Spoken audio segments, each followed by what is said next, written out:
Welcome to Women Disrupting, a podcast amplifying the voice of women who are disrupting the status quo to create a more equitable, united, and peaceful world.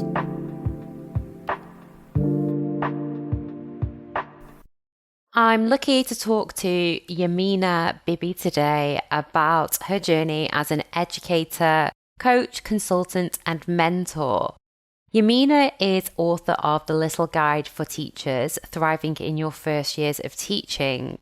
And she is also a coach and mentor on a mission to empower women from the global majority to thrive. Today, we talk about tackling imposter syndrome and the inner critic, and how to thrive in leadership spaces as a Hijabi South Asian woman. Welcome. You're here today on the Women Disrupting podcast to talk to us about being a Hijabi South Asian woman on a mission to empower women from the global majority. Would you say that was an accurate description of you and your mission? Yeah, absolutely. I think that's exactly the right terminology as well for me. Yeah, so let's talk about that before we start, because I was having this conversation with someone else in our community quite recently. And me and you were both from, I would say, the global majority. And in my lifetime, I've heard all sorts of terms to describe us, such as ethnic minority, BAME, which stands for Black, Asian, and Minority Ethnic. Tell me why these terms are problematic and why you've gone for a term more like the global majority. Particularly the word minority for me almost pigeonholes, I think, people from the global majority. It makes us feel like we're a small group, where actually we're a majority. If we look at globally, we are the majority. So I think particularly that word ethnic minority is quite problematic for me, because it seems to put us into this kind of small category, and which is not that factually I don't think is correct. BAME, I think it's not that I'm not fond of it. I just think it's not something that people use as much anymore, because it again lumps everybody from the global majority, similar to what global majority does, I guess, but almost like there are no other minoritized groups except for Black, Asian, and then other minority groups. And I think that for me is where the problem lies. Whereas global majority feels quite inclusive in some sense. I think people are moving more towards it now. Sometimes I do say Black and global majority, but again, I think language, as an English teacher, I can't help it. But, language is so loaded in itself already. And ultimately what I say is it should be up to the individual to decide how they wish to identify and how they wish to kind of categorize themselves, really. So if you were to ask me, how would you define yourself? I'd say I'm a British Bangladeshi Muslim. Like, that's how I describe myself. I wouldn't say I'm a woman from the global majority. But I think in context where you're speaking education context, for example, it's easier, isn't it, to just say specific group. And tell me, how do you go about challenging it when either someone uses it directly to you or you hear someone use it to describe someone else? So give me some tools that you might use to do it in a supportive yet challenging way. Yeah, I think I always think about it from a coaching perspective, which is what I'm learning on my coaching qualification, about staying curious and always being kind. I think that's always whenever I challenge or whenever I kind of want colleagues to consider an alternative, it's always comes from a place of curiosity and understand, what is it that's led you to, use that particular term? Because it really helps you understand why people might use a particular term. Sometimes people just haven't heard of global majority. It's not really a term that's quite popular or it's well known. Whereas the DfE, for example, still use ethnic minority. So it makes sense why schools would also use ethnic minority in their kind of when they're reporting, because they have to. They've got no other choice. And I remember lots of times sitting in governors' meetings and governors saying, well, why do we say ethnic minority? That's just the way the DfE report it. Schools have no choice but to use that language. But I think it's always staying curious and always being kind in the way in which we challenge. And I think I'm less challenging and more kind of trying to understand somebody's perspective and why they might use that particular terminology and how I might suggest what I prefer. So it's always from I really like it when people, address me as British Bangladeshi, or if you're using words like minoritized groups, for me is even more kind of I understand that more. But like, I just prefer global majority. And I think it's talking about preferences rather than a place of, interrogation. Maybe that's not quite the right word, but I'm not about interrogation. I'm always about kindness and curiosity. And I think people hopefully will then be able to understand where I'm coming from. Although in some situations, some people just need direct intervention, I think. For sure. And I guess also it's about listening to the intention and the non-verbal, the tone. You know, when I've heard it before, people aren't using it in a malicious or ill-intentioned way. It's just like you say about getting curious around, you know, where they've heard that, why they're using it. And as you said, you know, if our institutions are using it, then they're normalizing it, aren't they? Yeah, absolutely. And I think, this is where we have to be kind to colleagues, trying to come from a place of understanding. And ultimately, we're just trying to support and challenge colleagues in different ways, I guess. And you don't know what you don't know. And I think racial literacy is something that I'm really kind of focusing on at the moment, particularly around what that might look like and how we do that in organizations of influence with people of influence as well. Yeah, for sure. And I want to just dig a bit deeper now into that because you've already started to talk about influence, which is a big part of being a leader, isn't it? And I would say you are a influential and successful leader in your sector. So tell me a bit about how your identity as a hijabi South Asian woman shaped your leadership journey. Yeah, wow, big question. I always struggle when I try to articulate that journey because it feels like a while ago, but actually not so long ago.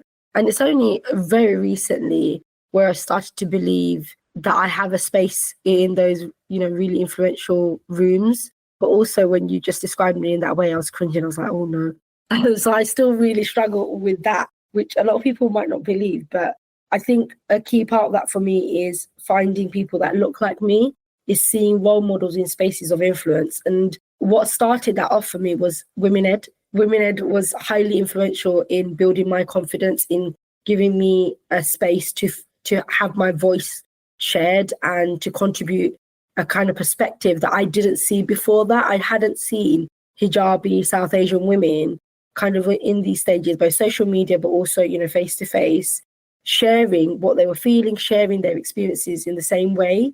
And so and that's where I met Booker Yusuf, who is my coach through Women Ed Network. And really I gravitated towards her because she was the only person on social media, but also in that organization that I saw that kind of represented me in some way. She is, a hijabi woman. And the first thing I did was, can you be my coach? And she's been my coach ever since. And that was, oh God, 8 years ago now. And I think for me as a South Asian hijabi woman, that is a really important part of where I am now, is to see people that look like me who are in those influential spaces and seek their support and seek their coaching. And if it wasn't for Bookie, I definitely wouldn't be here right now. I wouldn't even consider even doing this podcast. And I think that's a really important part of my journey, is that coaching has completely changed my life. And it's why I'm doing what I'm doing now. And I think as we move through, so much of my career, funny enough, has been or particularly this part of the influential part, the social media part, is because of social media, like, X, or formerly known as Twitter, or LinkedIn, building those networks. And less so because I was seeking people that more so because I was seeking people that look like me. And then as time, as we move through, I realized, there's lots of people, lots of hijabi South Asian women, Black women who are, actually really successful. It's about how we advocate for those voices. So when I went to Forest Gate Community School, my deputy head teacher, who line managed me, who then became the head teacher, was Tamina Begum. If you don't know her, you should absolutely know her. She was one of the youngest head teachers in the country to become a head at the time, and one of the first hijabi women to be a head teacher of one of the top, I would say, 20 schools in the country for Progress 8 scores, and is just a phenomenal leader. And if it wasn't for seeing somebody like Tamina as a head teacher, I never would have thought that was something that I would aspire to.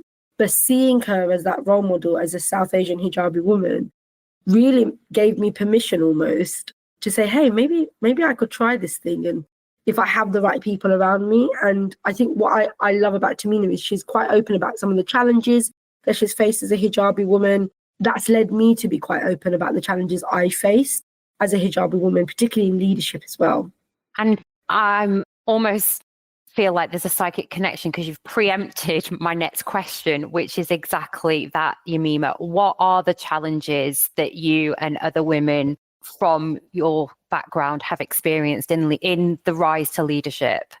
Yeah, I think the systemic kind of racism and systemic issues, we can always talk about the individual. We can say, the individual lacks confidence. We can say the individual needs to develop, they need, I don't know, a master's, or, to that sense of imposter syndrome really benefits, I think, people who are in those privileged positions, because they'll say, yeah, we feel, imposter syndrome too. As a woman, I feel imposter syndrome, but it's not the same. The intersectional lens, particularly being a hijabi woman, is very different to somebody who's not a hijabi woman, and the challenges they would face compared to a hijabi woman. For example, a black woman will face different challenges to a hijabi woman in itself. So I think it's easy to talk about the individual issues, but ultimately, and particularly now with what I'm doing, it's about the systemic issues that they face, the system that stops them, that challenges them, that says they're not good enough, and then leads them to feel like they're an imposter, leads them to feel like they've got inner critic. Because so much of my women-led career, I always talk about imposter syndrome. I've always talked about the inner critic. If you go back to any of my videos, that's what you'll see. I've stopped talking about that now because my awareness has changed, and I'm able to see the system for what it is, which is ultimately racist. And until we call it out, nothing's going to change. Mm-hmm. So those barriers include things like getting to a senior position and not having your voice heard, being told things like, oh, now that you're married, you're going to go and off children. That's what you guys do, right? Like, that was literally one of the first things that a colleague said to me after I got married. You're going to go off and have babies. You're not going to want to be a senior leader. And I write about this in my books or in any sub-chapters that I've written, particularly for Diverse Ed, about that kind of stereotype that Muslim women particularly face, that there is this, that is, by the way, not just by, society, but by everybody. And even those people who would say, oh, no, we're absolutely not racist. We don't have these, these biases. You see in conversations like that. And that's, I'm not the only person of color, Muslim woman who's faced those conversations, who's had to deal with that. And that is a kind of high level belief and system which stops women like me moving forward. So the belief that if you're a mother and you're a Muslim mother, for example, the barriers that you would face is definitely going to be different to somebody who isn't Muslim even. We know there's a motherhood tax. We know that exists. I was listening to Emma Shepherd and you earlier, but just thinking about that from a Muslim woman perspective is very different. When you get to those spaces, the sense of imposter syndrome that you feel because you're the only one is something that I definitely felt, to the point where somebody who I was really confident in one of my previous schools when I became an assistant head, it was so diverse in every sort of way in protected characteristic.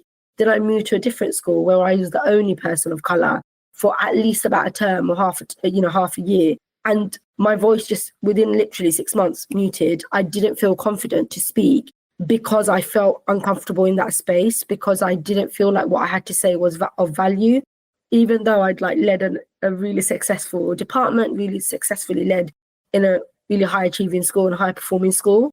And that was because of the lack of representation, yes, the way in which I felt, yes, but also the way in which I felt the system was built. It wasn't built for people like me to be leading, I feel like. And so those kind of feeling like you're not good enough, feeling like your voice isn't heard. And for some colleagues, people who look like me, not even getting into the senior leadership position for years and years and years, just staying in this kind of middle leadership position, for example, because it benefits the system. And the other thing that I think I really kind of don't talk about enough, but when you are quite high performing, when you are, really hard working potentially, sometimes you almost feel like you're being punished for it. So there'll be colleagues, who are not pulling their weight, who are not delivering, who are not, having the same impact perhaps, but because, and sometimes this does feel like a race or a thing, but, because you are a person of color, because you just work really, really hard, oh, you can do it. You mean you can do it. You mean you can do it. And that I'm not the only person who said that, who shares that kind of diverse identity. Lots of people from minoritized groups or global majority say the same thing to me. They feel like they're being punished for being really good at their job, and others aren't. They're just not held to the same standards. And I think that's the point I want to make, that sometimes we're held to a different standard. And I really felt that when I literally was the only person of color in one of the SLTs that I was part of, because you feel like you're representing all of those other, your whole community. And you think if you fail, then that means, oh, they're never going to let anybody who's a Muslim woman come and join this group again, because they're basing it all on how I act. Mm. And it was actually Angie Brown, through her coaching, who made me realize that that's not a sustainable model. And if I'm perfect, if I'm always aiming for perfection, people who look like me, and women particularly who look like me, will feel like they also have to meet that criteria to get to that same position.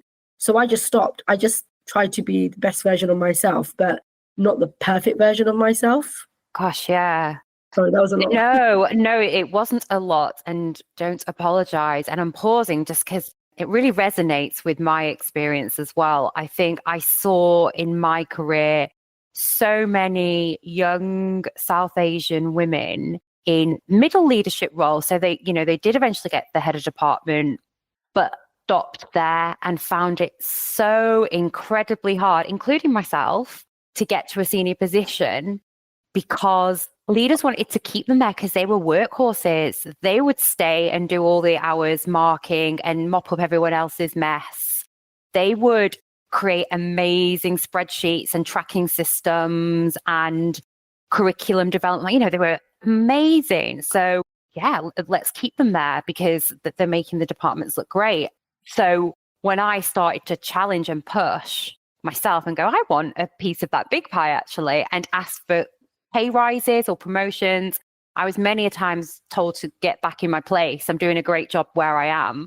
And it really knocked me, because I was like, wow, like, why am I not being acknowledged here? So, I mean, I've got my own story of how I overcame that, but I wonder whether you could share with us, Yamina, how we can support, young South Asian women who I've seen in middle leadership positions who want to progress, but feel like they can't because they're not supported to.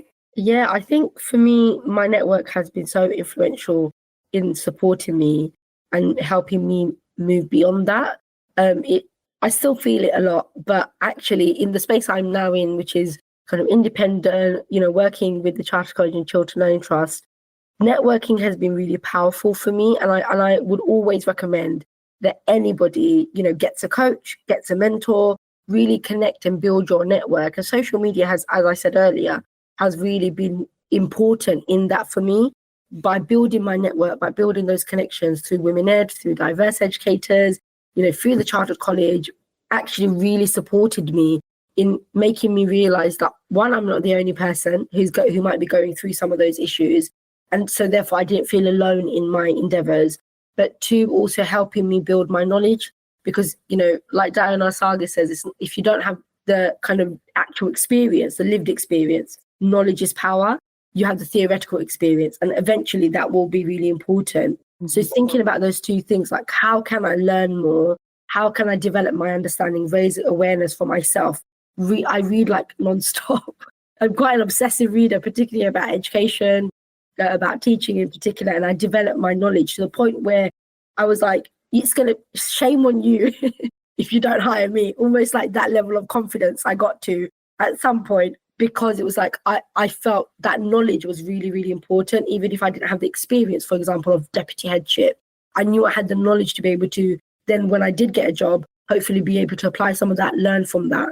But yeah, my network for me has been so incredible. And having people like Hannah Wilson, Booker Yusuf, Tamina Begum, those, Vivian Porritt, almost like at my fingertips to be able to ask for support when I needed it, to almost lean on, has really helped me challenge some of those barriers. And that's not to say I've overcome them, but absolutely to be able to get to where I am now, I've needed all those women. And that saying, empowered women empower women, is important, but also like surround yourself with people who will open doors for you, who will advocate for you, who will sponsor you, who will say your name in a room full of opportunities. And I think that's been really powerful. So that's, kind of the advice I'd also give to other colleagues. Yeah, and I reckon that they're not just exclusive to education. Somewhere in any sector or in any walk of life, if you really dig deep, there will be some mentors or women out there ready to back you. You've just got to work hard to find them, 100%.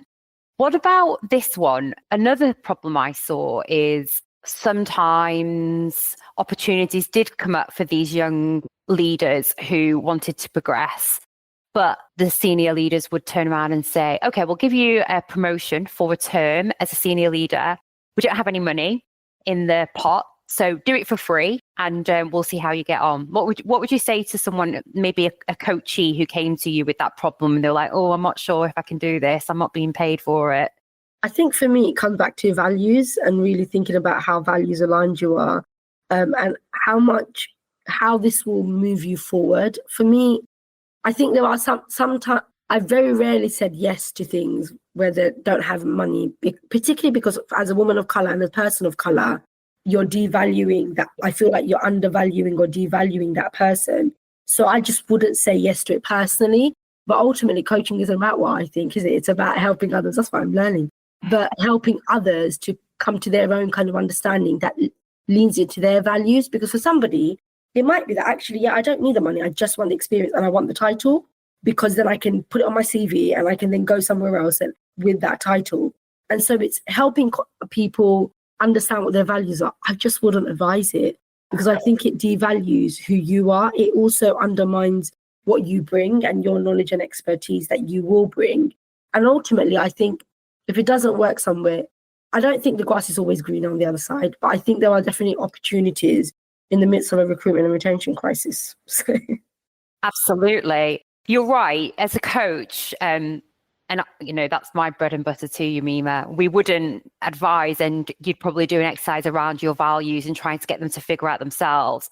The reason I like this podcast is because I can take my coaching hat off a little bit and do what you've just done, which is share my opinion, and we can advise. And I 100% agree with that. I wouldn't take anything in hindsight, knowing what I know now, for free, because it would devalue us. And as a woman, especially from a global majority, essentially, I feel like we're being taken a bit advantage of there. Oh, you can get away with it with them. Would they do that to a white, straight male? I don't know. Possibly, but I've not really seen that happen, if I'm honest. So thanks for sharing your thoughts on that one. I guess in terms of survival methods, did you ever feel like you had to code switch or shrink parts of yourself to be taken seriously? And how did you navigate that? Yeah, I mean, if you haven't met me face to face, I should describe. I'm quite tiny. I'm like 4'11". I am a lot of energy. I I bounce around the place. I'm quite smiley. And when I was a lead prac at one of my schools, I would watch the senior leaders. They were all white, lots of white women. They looked a certain part, they dressed a certain way, they spoke a certain way, even the dialect they spoke, the way they pronounced words, for example, was very particular and quite serious. And so I thought, oh, to be a senior leader, I had to be like them. I had to dress like them. I had to talk like that. And that was the only way I was going to be able to break that or drill through that concrete ceiling, as Samina Chowdhury calls it in her chapter in the Women Ed book. And I think for so long, that's what I believed. And then I left that school and I went to Forest Gate Community School, where lots of people look like me, one of the most diverse SLT groups I think I've ever encountered in my career ever. And I don't know if I'll ever encounter that again. And just not obsessed with how you look, how you sound, but more about what you bring, like genuine meritocracy. What do you bring? What values do you bring? What, skills do you bring? And how do we make sure that's going to contribute to the community as a whole? And I think it was in that space where I became this version of this person that I almost like grew into who I actually am, which is being authentically me, being bubbly, being energetic, being smiley, and not being seen as like unacceptable, almost being like, oh, okay, so that's Yamina's leadership style. This is who she is. And ultimately being valued for that.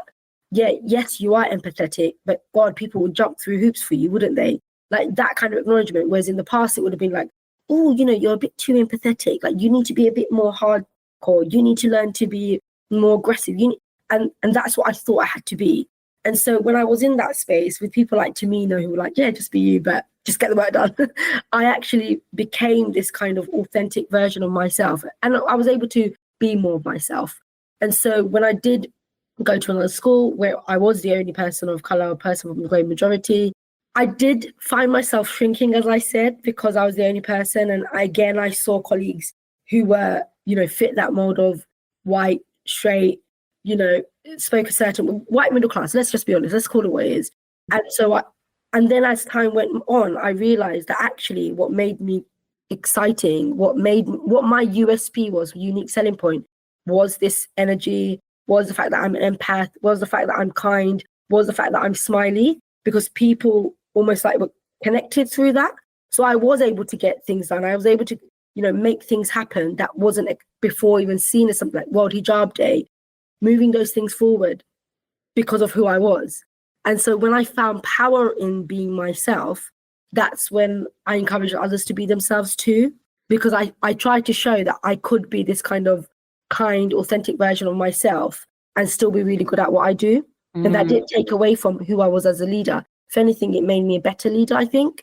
It sounds like, correct me if I'm wrong, the difference in the other school where you were able to be who you are was some really fantastic leadership, because that's what great leadership is. It's about seeing people for who they are and bringing out that part of them and celebrating it rather than trying to change them, right?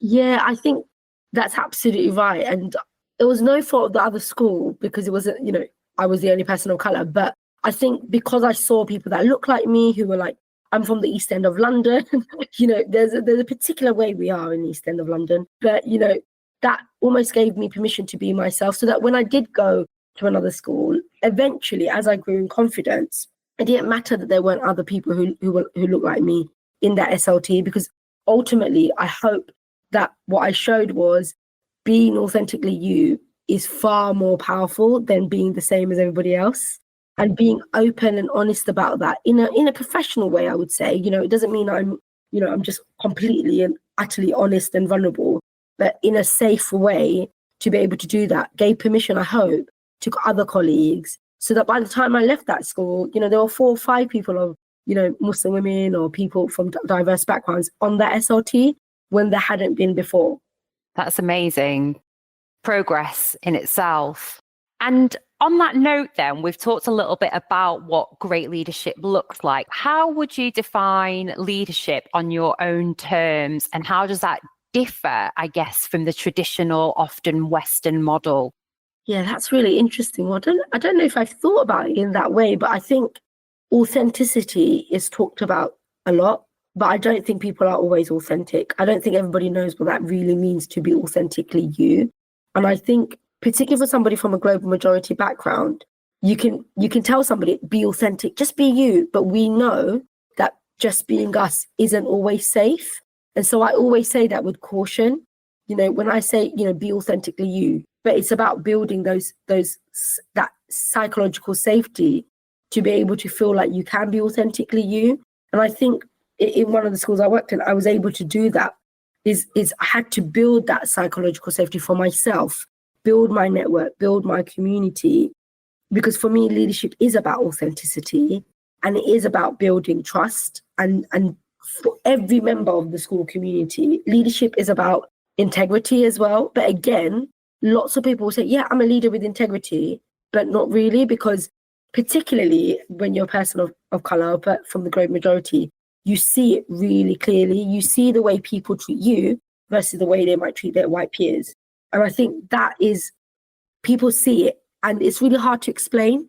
Microaggressions are really hard to explain until you're in that position and someone calls it out. And I think leadership, people can use words like integrity and authenticity and building trust without actually being able to do it really effectively for all members of the school, like community, not just for people who are white or people with what particular characteristic, if that makes any sense. I don't know if I've answered your question, but No, you've given me lots of food for thought in your answer there, in particular when you were talking about microaggressions, because I was trying to explain this the other day to someone, and because it's so subtle, hence the term micro, it's really hard to explain to people. And then when I start explaining it, I almost feel like, oh God, I feel like I'm making a mountain out of a molehill here. But it's not, is it? It's like it's insidious almost if when you put it all together. I wonder whether you can help me with this or give an example. Yeah, it's really, always a really hard one.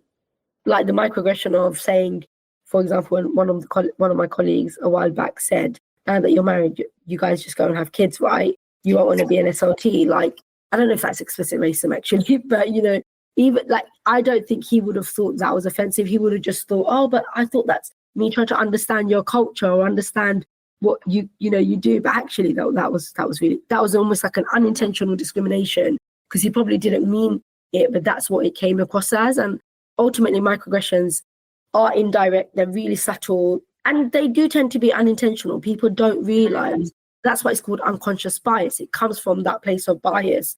And you don't know, you might not even know that you're doing it, but you are doing it.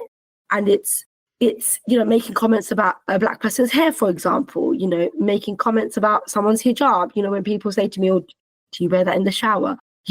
That's not, those sorts of things.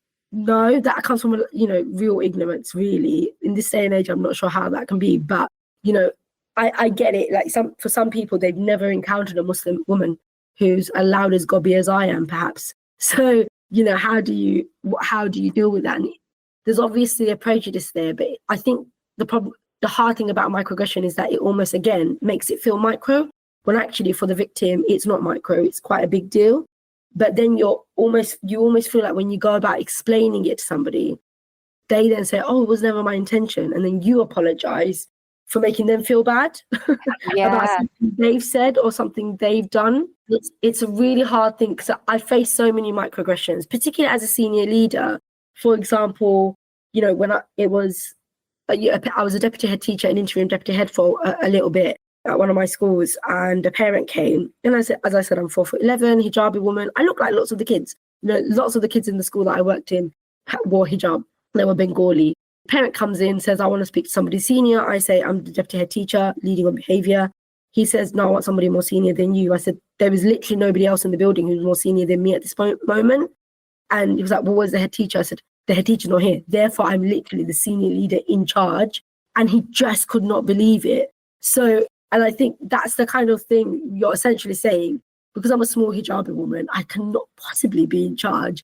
And I face that all the time. I face where I'm with my white colleague, who's an assistant head, I'm the deputy.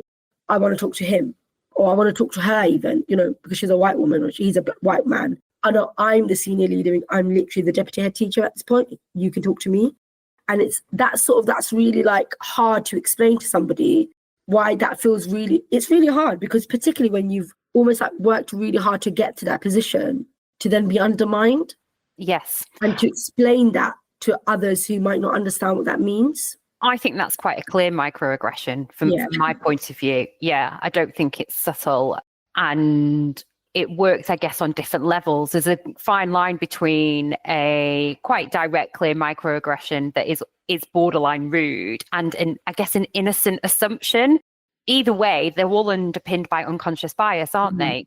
And it's just about stopping. And I can empathize with that, but in a different way, because I've got an Arabic name. My dad is Muslim.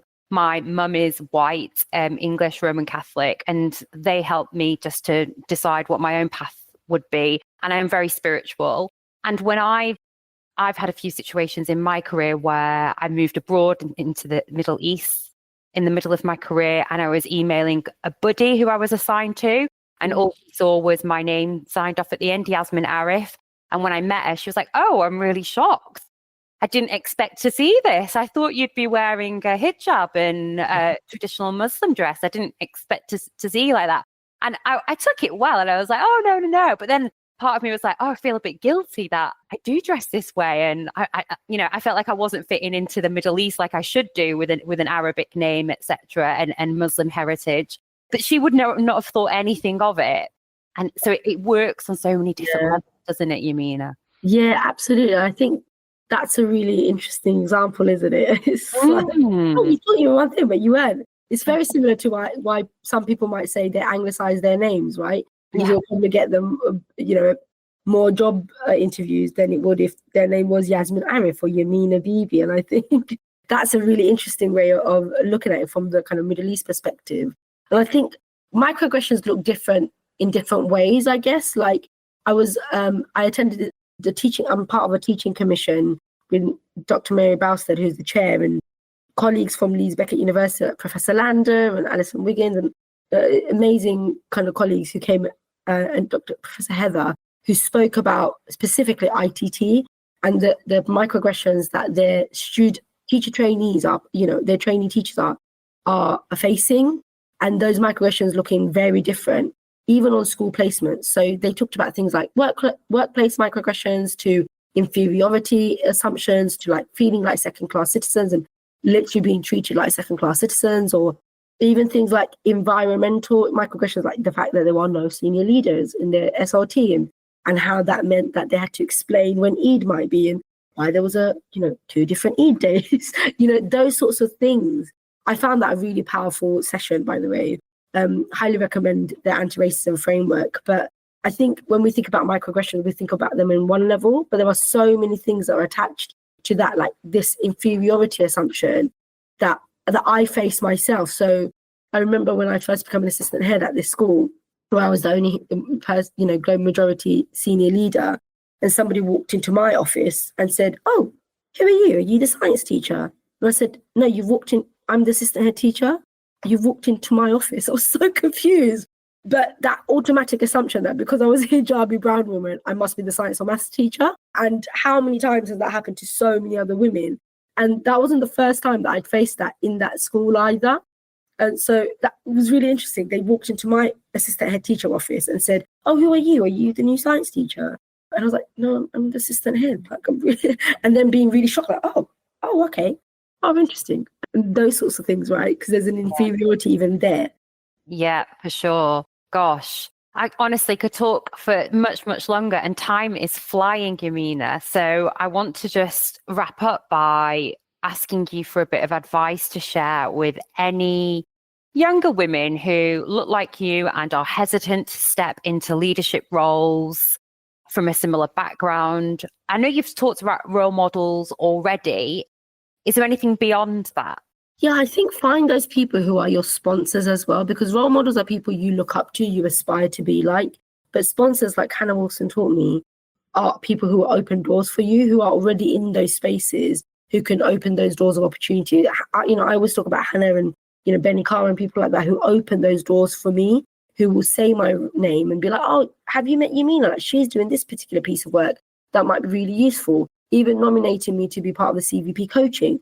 Like, that's really powerful to be. So yes, role models are important, but also finding those sponsors. And I think this advice applies not just to young women. There are women who are a lot, who have been in teaching for a lot longer than me, even. Like, I'm 15 years in, but who are still in middle leadership, who are still, who are staying in teaching because they haven't been given any other opportunities, haven't been supported to move into middle or senior leadership positions. So I think this applies to everybody, as women, finding those sponsors and those mentors who are doing the job, who can then guide you to do that job too.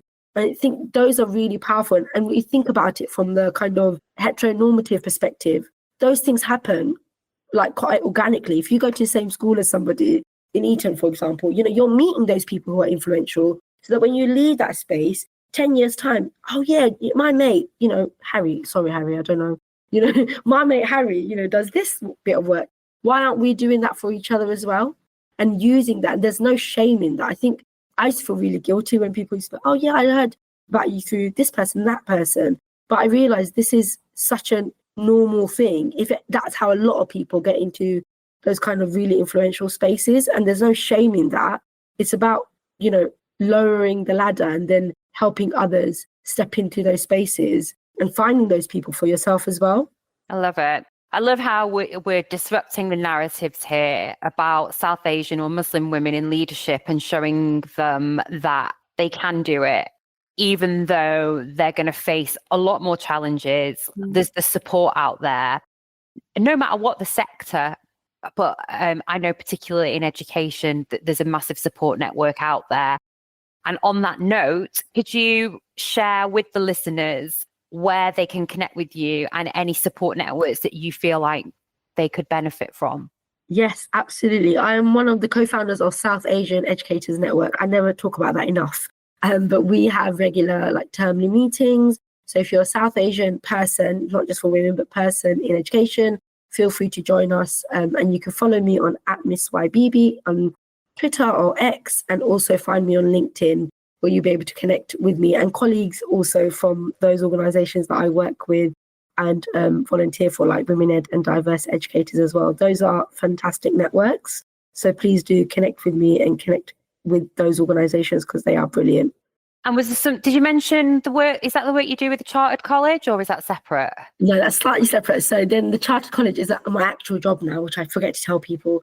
But I am currently working with the Chartered College of Teaching and Chiltern Learning Trust as an education project specialist, and working on a project that is funded by Mission 44. If you haven't heard of Mission 44, they are a charity who was founded by Lewis Hamilton, the F1 driver, and they funded a project which is about increasing the number of global majority teachers in teaching, specifically focusing on the systemic racism and barriers ITT or trainee teachers might face, but working with SCITs and universities to dismantle those and disrupt those, and to do that in different ways. So that's been really exciting. So do connect with that. There's a website that's going to be launching soon. Well, a part of the website on the Chartered College that's going to be launching soon and giving you more information on that as well. So if you're interested in that project too, please do follow me and follow the work on Mission 44 and those other partners.